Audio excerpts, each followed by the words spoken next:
Section 1. You will hear a woman booking a bicycle tour over the phone. First, you have some time to look at questions 1 to 4 on page 163.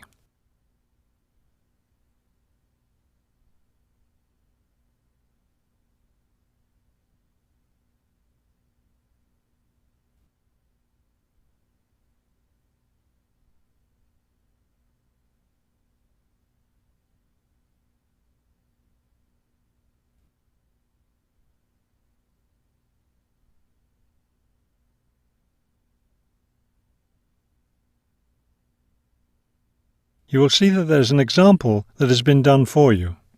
On this occasion only, the conversation relating to this will be played first. Global bicycle tours. May I help you? Yes, thank you. I'd like to sign up for a bicycle tour. The man answers the phone. Global bicycle tours. So the word global has been written at the top of the form. Now we shall begin. You should answer the questions as you listen, because you will not hear the recording a second time. Listen carefully and answer questions 1 to 4. Global bicycle tours. May I help you? Yes, thank you. I'd like to sign up for a bicycle tour. Which tour were you interested in?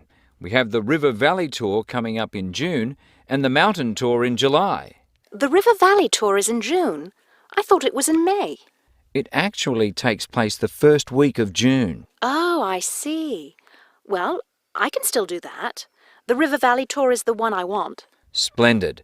Just let me take your information. May I have your name, please? Carla Schmidt. That's Carla with a K, not a C. Karla. Thank you, Ms. Schmidt. Address? Do you need a street address, or can I give you my post office box? A post office box is fine. It's P.O. Box 257, Manchester. Thank you. OK, next. Will you be bringing your own bicycle, or do you want to rent one from us? I'll bring my own. Excellent. Now, we provide all the meals, so we need to know if you have any dietary restrictions. I don't think so. What do you mean? I mean, if there's any food you can't eat. Some people have food allergies or are vegetarian or have to avoid dairy products, things like that. Oh, I see. Well, yes, I'm a vegetarian. I never eat meat. Before you hear the rest of the conversation, you have some time to look at questions 5 to 10 on page 163.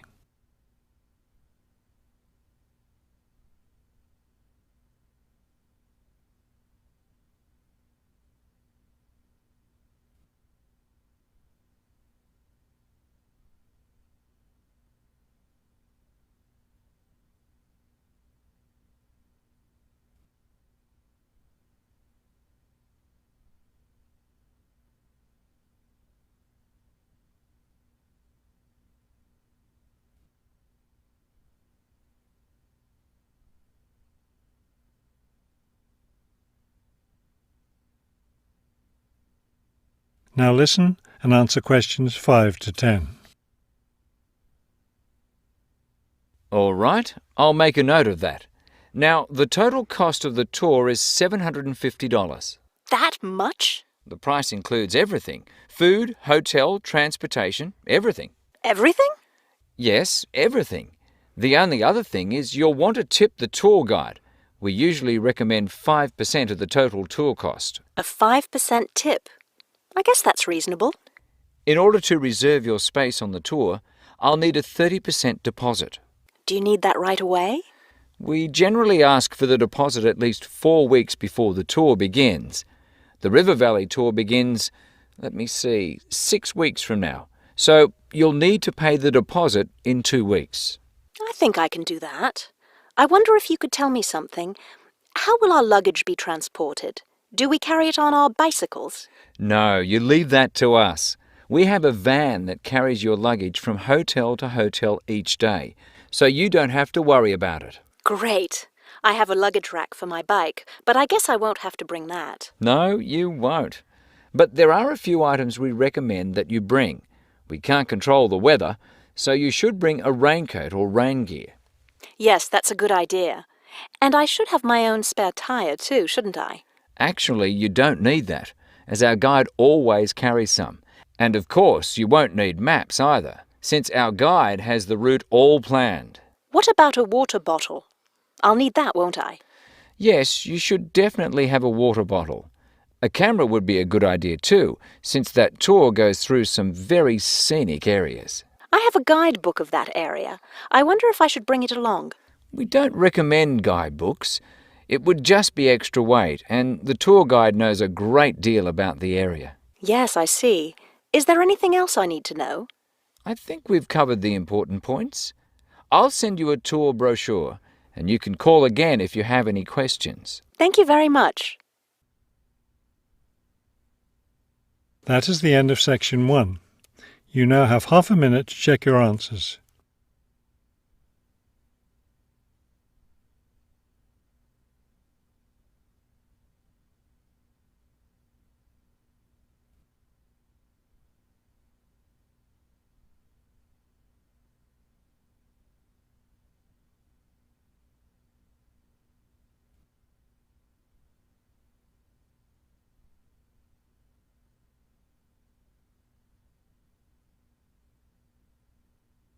Now turn to section 2 on page 164.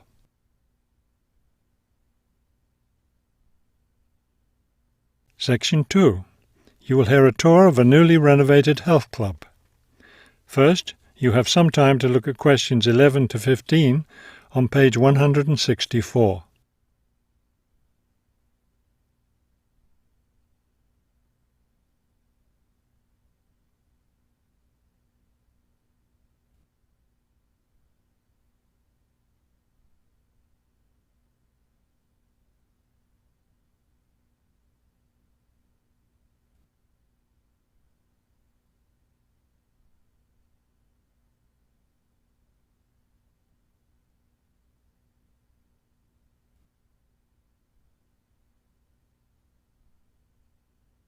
As you listen to the first part of the talk, answer questions 11 to 15.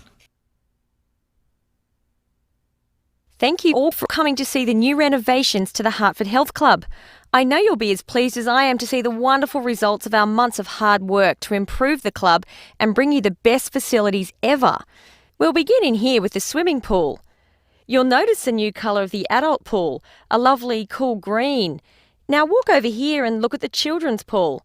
It's the same green, but as you see, with brightly coloured sea creatures painted everywhere.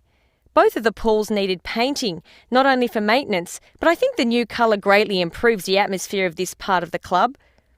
Next, let's take a look at the locker rooms. Don't worry, there's no one using them just now. Doesn't it feel roomy in here? We've expanded both the men's and women's locker rooms, so now they'll be much more comfortable to use. There are bigger lockers, a good deal more room in the dressing area, and more places to store extra towels and equipment. Be careful as you walk through here. The floor's just been polished and may be a bit slippery. Let's go up to the exercise room next. Here, you'll notice a new floor. Walk on it. Doesn't that feel comfortable? It's a special material, softer than the old floor, an ideal surface for jogging and exercising. They had to move all the exercise equipment out while they were working on the floor, but don't worry, it will be brought back in before the end of today. Let's step outside now and look at the tennis courts. We haven't done a great deal here except to the equipment. We replaced all the nets and the ball throwing machine. Otherwise, everything is the same as it was before. Let's walk down this hallway, and here we are at the club store in its new location. We thought here by the entrance was a better place for it than where it used to be by the swimming pool. But it still has all the same items for sale, sports equipment and clothes in the club colours. Before you hear the rest of the talk, you have some time to look at questions 16 to 20 on page 164.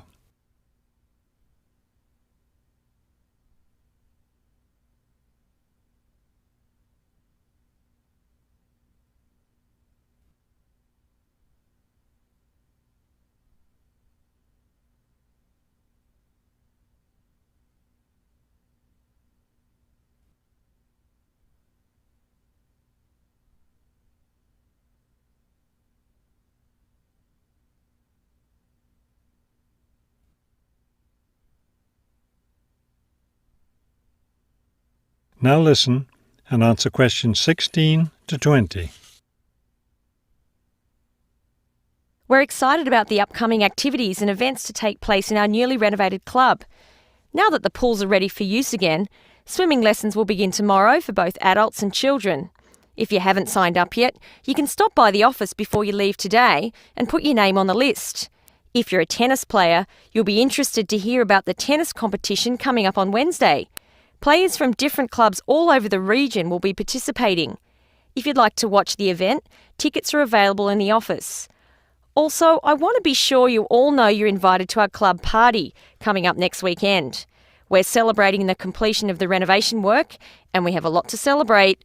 The entire renovation project was finished in just 9 months. That's 3 months less than the 12 months we'd originally planned on. We're proud of that, and proud that we came in under budget too. Because we've had such good results with this project, we're already planning the next one. We already have 2 indoor pools, and next year we plan to install an outdoor pool right next to the tennis courts. Details of these plans will be made available to all club members soon. All right, I think we've covered just about everything. Are there any questions? That is the end of section 2. You now have half a minute to check your answers.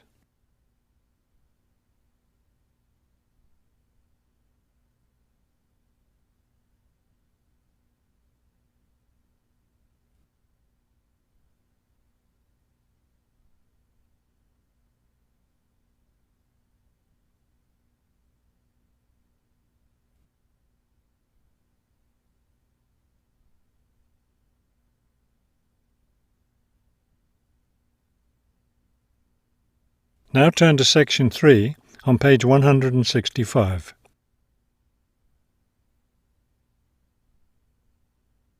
Section 3. You will hear a museum director talking to several student interns, explaining their internship duties at the museum.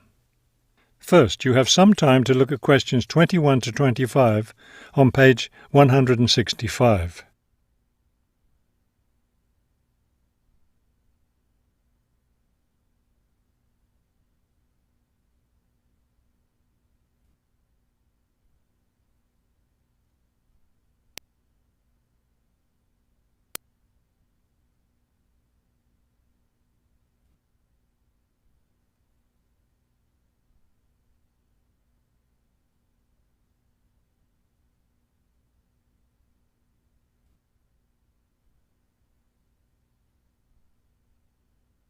As you listen to the first part of the conversation, answer questions 21 to 25. Welcome to the City Museum of Art. I'm Dr. Shirley Johnson, the director of the museum's internship program. Today, I'll be giving you an orientation to the museum and our museum administrator's internship program. Will we get a chance to tour the museum today? Yes, we'll start right now with a tour of the building. We'll skip the basement. Most of that part of the building is devoted to art conservation, which won't be part of your internship. Let's begin here on the ground floor with the museum offices. I guess this is where we'll be spending most of our time, helping with the office work. You'll spend some time working in here so you can learn what the administrative duties involve. But you'll also get a chance to experience all aspects of museum work. This room in here is the Museum Tours office. I'm interested in that. I'd really like to help out with the tours. That's great, because you'll all have a chance to lead some tours and maybe even to develop a tour of your own, too. Let's go up to the second floor now. This is the boardroom in here, isn't it? Will we get to go to board meetings? Only members of the board of directors attend those. Now, back here behind the galleries are the classrooms. You're all welcome to attend any class you want at no charge. But we won't be teaching any, will we? No, the staff of the education department is responsible for that. Let's move up to the third floor now and the research department. Each of you will spend some time working in here. Great. I'd like to help with the research. We're working on some very interesting research projects right now. Also, as an extension of your research work, you'll probably contribute to some of the museum's brochures. I'm looking forward to that. I like writing about art. Another thing I've been hoping to be able to do is meet some artists. You're in luck then. We've planned a reception for the first day of your internship, and you'll have the chance to meet several local artists then. Before you hear the rest of the conversation, you have some time to look at questions 26 to 30 on page 165.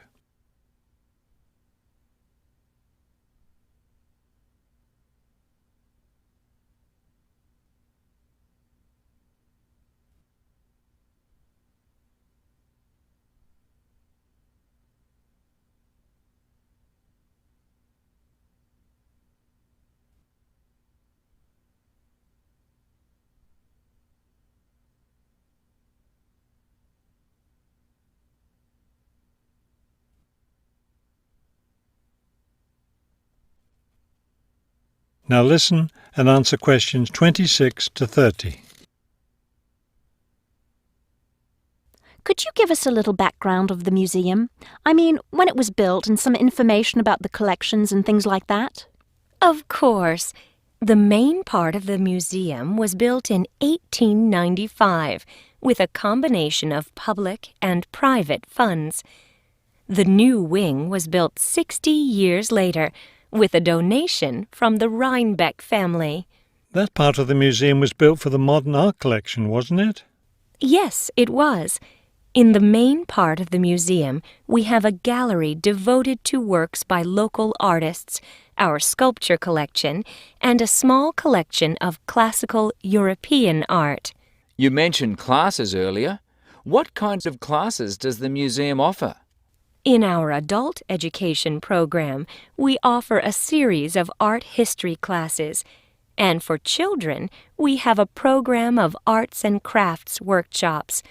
You can get a brochure from the office that will give you more information. I saw a lot of chairs set up in the main hall. What are those for? Those are there for tonight's musical performance. We offer a weekly concert series during the fall and winter, and of course, all of you are welcome to attend. Now, if there are no more questions, let's step into my office and I'll show you your schedules. That is the end of section 3. You now have half a minute to check your answers.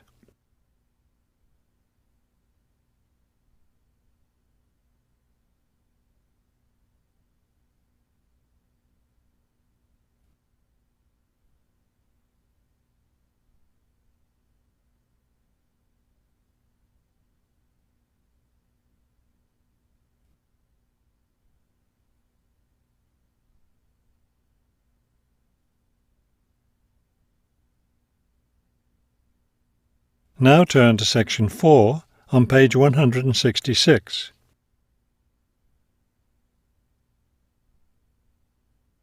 Section 4. You will hear a lecture about the history of the tomato. First, you have some time to look at questions 31 to 35 on page 166.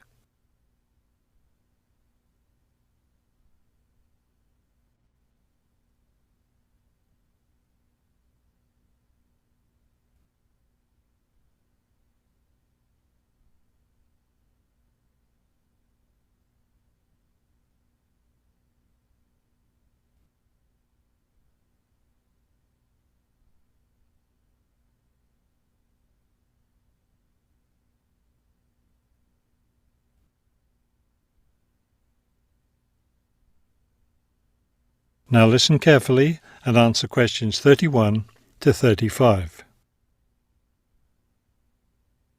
The tomato is a popular vegetable, which figures in the cuisine of many countries around the world. It is particularly prominent in Italian cooking, but it was unknown in Europe until Spanish explorers brought it back from the Americas. The tomato originated in the highlands of Peru. From there, it eventually found its way to Mexico, where it was cultivated by the Aztecs. The Aztec tomato wasn't the large red vegetable we know today. Rather, it was small and yellow. When this small round fruit arrived in Italy, it was named golden apple for its bright yellow color. You'll notice I just called it a fruit. That's because a tomato is botanically a fruit, even though most everyone calls it a vegetable. The actual word tomato comes from the Aztec name for the vegetable, meaning plump thing. The tomato arrived in Europe in the 1500s and quickly became a popular food in Spain and Italy. In the late 1600s, the Italians began publishing recipes that used tomatoes. The British, however, had a different attitude toward the vegetable. It was grown as an ornamental plant in Britain in the 1600s, but it wasn't eaten because it was thought to be poisonous. It wasn't until the 1700s that tomatoes became part of the daily diet in Britain. Before you hear the rest of the talk, you have some time to look at questions 36 to 40 on page 167.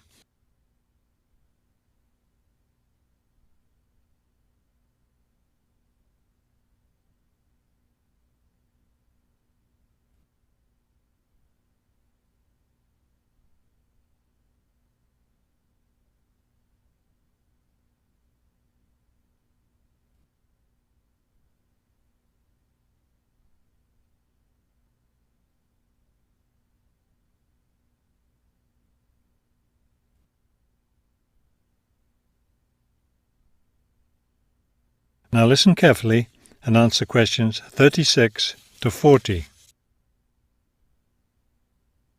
In the United States, tomatoes were also used as ornamental plants rather than as food for a long time.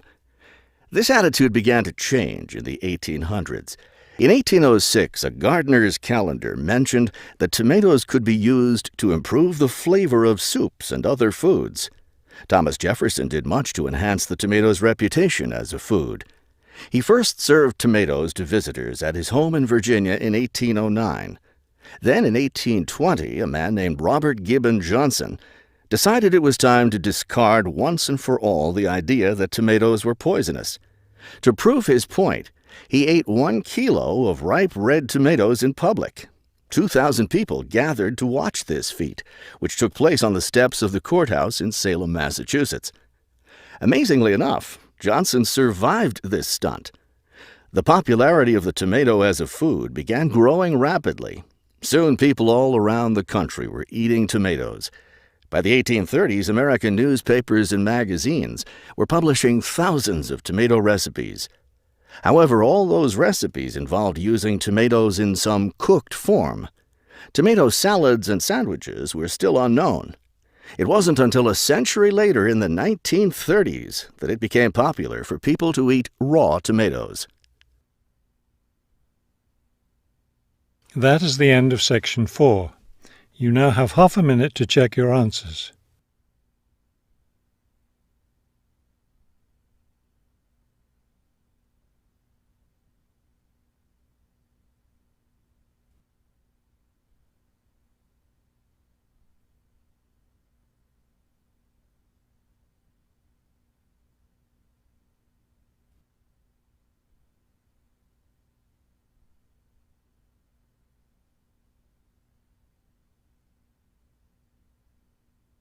You will now have 10 minutes to transfer your answers to the listening answer sheet.